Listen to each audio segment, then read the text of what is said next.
Hey guys, what's going on? How are you? So there's a lot of noise going on right now in the Riviera Maya. Lots of new stuff popping up. Not new stuff as in development, because we all know there's a lot of developments happening in the Riviera Maya, but more on the side of concepts. We've all heard of timeshare, right? Yes, timeshare, the scary word timeshare. The scams, the swampland in Florida. You know, timeshare originally, when it came out, it worked.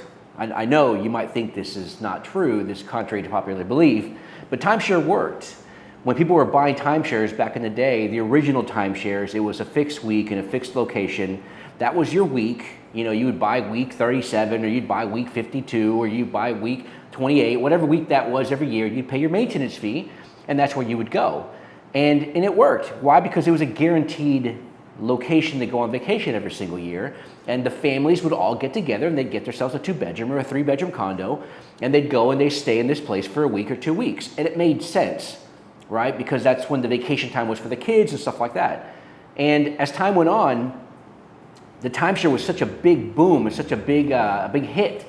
I mean, why did timeshare make sense? First of all, let's ask ourselves that question. Why would somebody want to buy a timeshare? Well, because they can't afford $550,000 to buy an oceanfront condo in the middle of the Caribbean, or to buy I think they're up to like $1 million, the 2-bedroom condos in Whistler, right? They just can't afford it, but they still want to go on vacation, and they're not going to use it all year, so why would they want to buy an entire condo and only be there for 2 weeks a year because of work, their kids are in school, and whatever the reason may be. So, first of all, it made the unaffordable affordable, so it gave you the opportunity to be able to vacation outside of your means within your means, if that makes sense, right? So timeshare was a great concept. Where it kind of got lost in translation was obviously is what humans always do, and human nature comes into play, is greed, right? Developers saw, okay, well, how can we sell more of the same condo? How can we sell each condo or each location more than 52 times? Because there's 52 weeks in a year, right? So you're buying 1 week of the 52. How can we sell more? Well, let's do this. Let's make it rotating. They came out with rotating weeks where it would change every single year. Now you're compounding it, right? Well, let's make it more. Let's make more money. Now let's make them floating, a floating week. So you're not fixed to 1 week. Why? Because customers are like, well, you know what? One of the objections people would come up with is, I don't want to have to buy a week every single year. I don't want to buy a week and have to come to the same place every single year.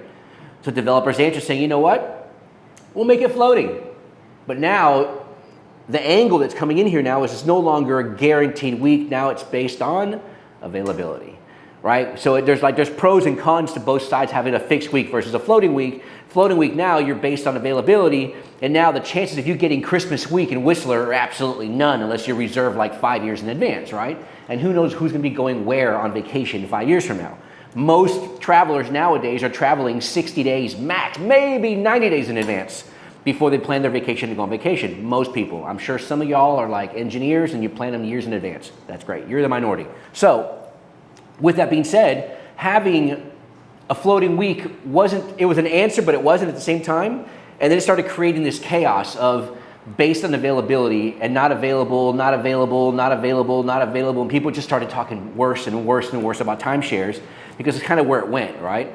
Now, after a period of time, around the same time, I guess more or less, the owners were then saying, you know what, we don't want to have to go to the same location every year. Even though the week is floating, we kind of want to be able to go to different places. So then the big boys jumped in. Then the big franchises, the big companies, the big hotels, and the big developers came in and started creating different locations around the world and saying, you know what, you don't have to just stay here. You can stay at our sister property in California. You can stay in our other sister property in New York. And they had like an internal exchange set up, right? Still a floating week, still based on availability. But it gives you as an owner more availability, more options to go to, right? So it kind of took away the thing where I don't want to go to the same place every single year. Well, as time went by, that still wasn't good enough for the consumer. So then we had companies come out called like RCI, right? Resort Condominium International. Then you have II, for example, Interval International, right? These are exchange companies where people would take their ownership, their week, and they'd put it into this pool. And this is a very, very dumbed down, explanation of what I'm telling you guys right now, but not to get into super like hard details.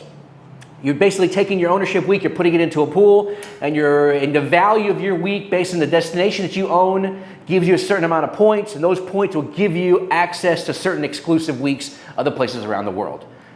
In layman's terms, if you bought this is going to sound terrible, if you bought a week in Rancho Viejo in Brownsville, Texas, okay, and you own a timeshare there, and I own a timeshare on, I don't know, let's say Banff.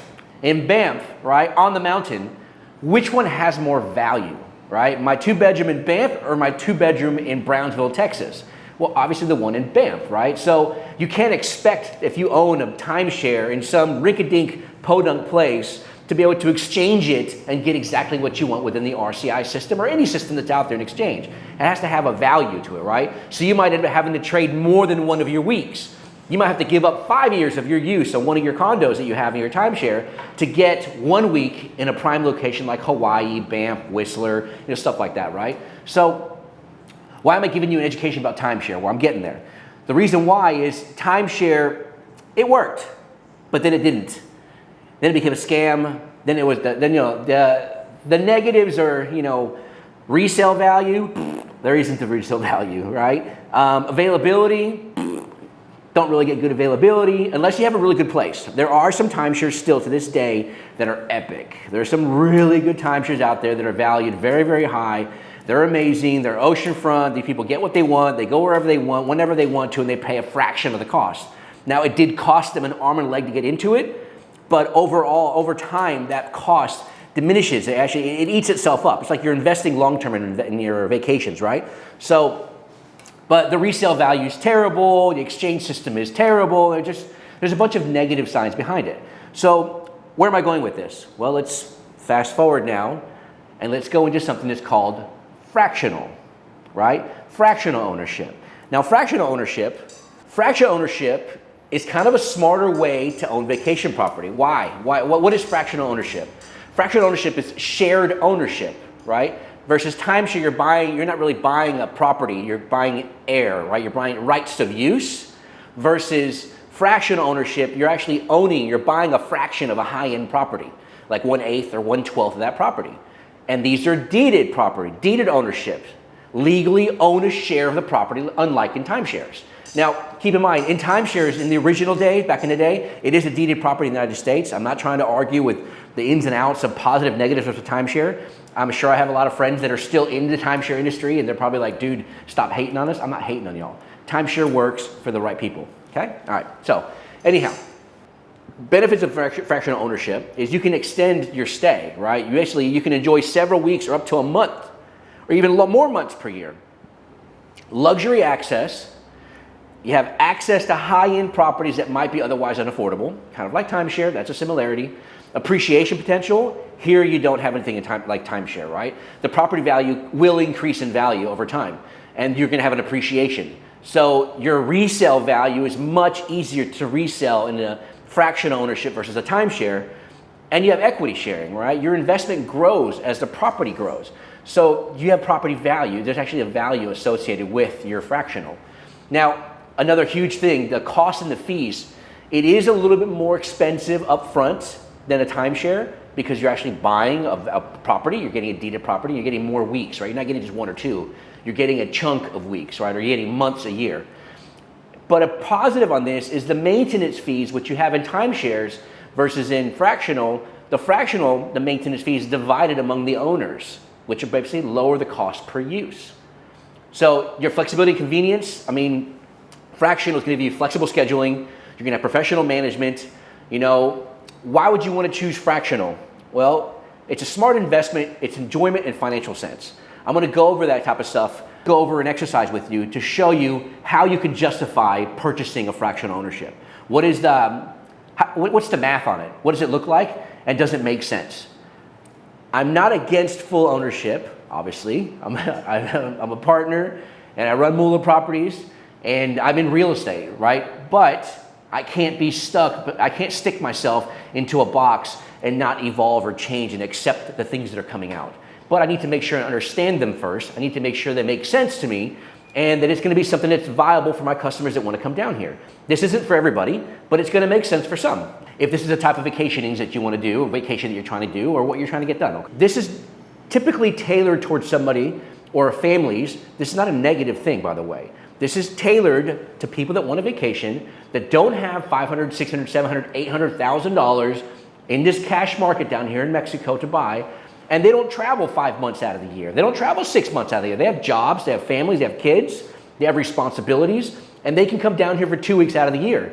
Now they're gonna, instead of investing, and then they're gonna, instead of waiting for Airbnb or VRBO or Booking or some amazing property management company to give you some type of fictional guaranteed return on your investment, you're not worried about buying into something and then hopefully having it pay for itself while you're only using it 2 weeks out of the year.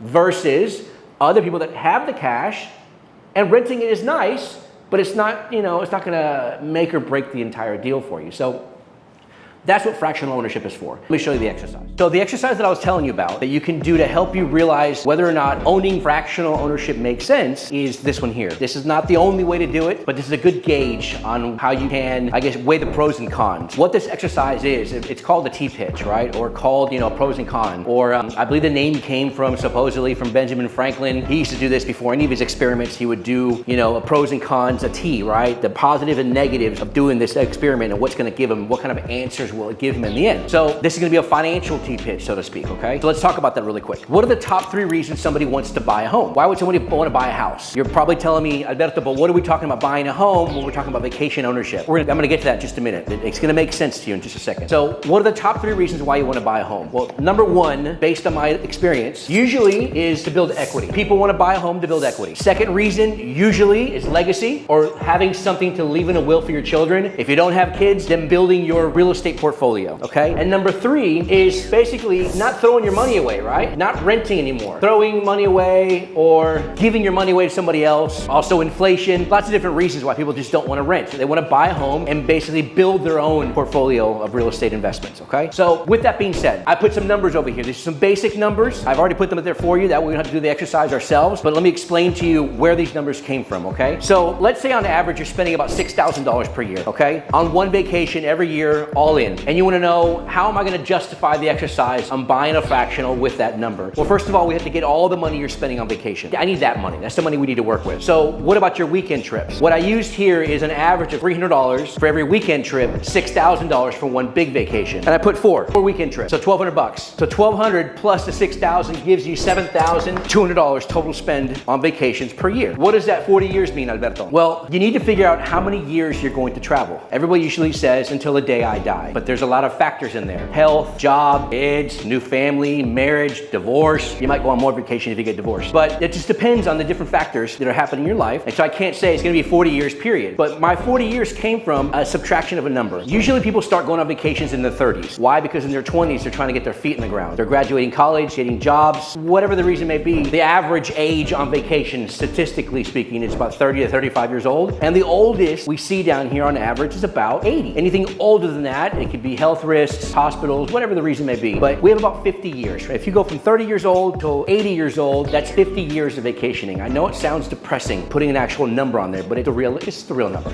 It's the number, right? Now, if I'm saying 30 to 50 and you're 40 years old, you're gonna travel to your 80, that gives you 40 more years of vacationing, right? Which is where I got this number from, okay? Let's say you're 40 years old, you got 40 years left to travel. If you're spending on average of $7,200 per year, or whatever number you're using, you can put whatever number you want there, okay? When you guys are doing this on a piece of paper back home, whatever number you want to use to do the math and play with this number. $7,200 per year for the next 40 years, you're gonna spend $288,000 on vacation, okay? Now, why did I write the word anyway? Anyway money, which basically means you're gonna spend $288,000 anyways, with or without us. Obviously keeping in mind travel restrictions, COVID, or something crazy happens, that might not happen. Your budget could go up, it could go down. This is just an average. This doesn't even include inflation, okay? But this is a good number to work with on what we're gonna be justifying this with, okay? So, as a renter. Why did I talk about this? Ownership of home. Well, if you believe in this, you believe that owning a home makes sense. This is why people want to buy a home, is because you build equity, you have something to will, you're not throwing your money away anymore. Then why do you continuously rent your vacation? Because you're doing the exact same thing. When you rent, you're getting a hotel room or getting an Airbnb. That's it. When you rent, you have to deal with inflation. But let's talk about inflation for a split second. I want to talk about inflation when it comes pertaining to vacationing. If you're spending $7,200 today on vacation, it gives you or it equals a certain quality today. I'm not a CPA, I'm not an accountant. I'm not going to talk about compound interest on interest rates 10 years ago versus today, or in 10 years. I'm going to talk about simple, plain math. You spent $7,200 and it equaled a certain quality today. If you want that exact same quality 10 years from now, what's going to happen to your $7,200? You're going to spend more money for the exact same thing, which basically means your $7,200 isn't worth as much 10 years from now that was worth today. Super basic. I know, it's simple. Other side of the coin. If you are just stubborn, you do not want to spend a penny more than $7,200, that's what you have budgeted into your budget to vacation, then as time goes on, your quality is going to certainly start going down because the $7,200 doesn't get you as much. Super simple. Real basic inflation. You deal with inflation. Now, why did I write the word loss or the hieroglyphics of loss? I wrote the word loss because after you spent $288,000, what did you buy? Of course, you're going to tell me, Alberto, these were memories. This was, experiences with my family. I can't put a price tag on that. The smile on my kid's face when we were at Disney World together, when we're on the beach together, that is priceless. I don't care how much it cost me. It's worth every penny I spent on it. I got you. I'm not going to argue with that with you. In the end, 100% loss. What I'm talking about is all you have left is pictures, memories, and souvenirs. PMS. That's it. You have donated $288,000 to the hotel industry. They thank you. I thank you. We all thank you because we wouldn't have a job if you weren't taking vacation. I'm not trying to argue that point. What I'm saying is, from an investment point of view, you've given away $288,000. All you have is pictures, memories, and souvenirs, which are great. Those are priceless. I get it. But that's all you got. Versus ownership in a fractional, you're always going to get suites or you're always going to get a villa. It's nice. Why go on vacation and stay in something smaller than what you live in back home, right? Also, as an owner, you can always sell. As an owner, you can always use it. As an owner, you can gift it to family and friends. As an owner, you can rent it. As an owner, you build equity and you can leave it in a will for your children and grandchildren. This is a very loaded question. I understand that. It's for the point I'm trying to make. But if you're going to spend $288,000 anyway, with or without which way makes more sense? Being a renter or being an owner? Obviously being an owner. I know it makes sense. I made it make sense that way, right? There's a lot of debate, a lot of arguments. You're going to come back with me right now. And I want to try to cover some of those obstacles or those objections that you might have. So I'm going to sit down and we'll talk right now, okay? So let's talk about some of the objections, right? Which